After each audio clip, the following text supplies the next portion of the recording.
when I lived in Macau, my landlord was working at the roulette tables for 34 years. He was in his mid-60s at that time. And when he met me, he asked me like, hey Thomas, do you gamble? I said, no, why? He said, oh, you know what, if you go gambling, if you lose the first 10 tries, you're the luckiest man in the world. And I said, what? If I lose the first 10 tries, I'm the luckiest man?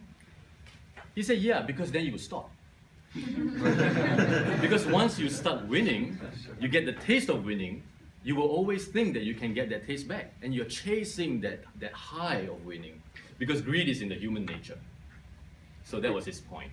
And the first idea of the film that I would make was simply problems with a landlord. So 3 roommates and their problems with a landlord. Because that was what I was going through at the time. When I was living in Beijing, me and my 2 roommates were having problems with the landlord. So when I got to Macau, and through my friends and through knowing more people when I get to Macau, I started to observe all the different things that were happening.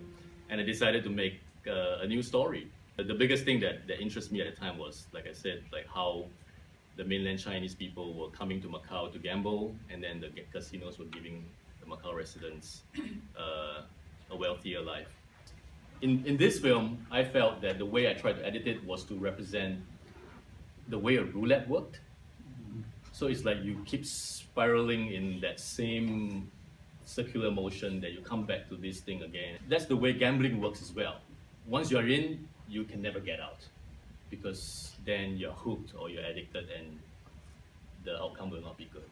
I could spend a few years trying to raise funding, to raise money and not get it, or I could just shoot it with whatever I had. So I gave myself a deadline and I just shot it.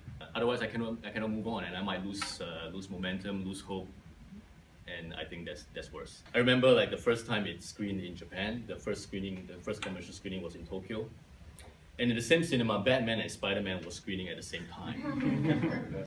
And there was an announcement that says like, okay, like audiences for Batman, Spider-Man, and Roulette City, please go into your respective theaters and all that. And that was a cool moment. And I heard it in the bathroom, so I thought, wow.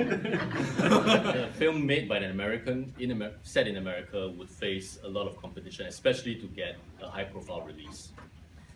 And why do I keep emphasizing on high-profile release? Because I think it's very important for the filmmaker's confidence.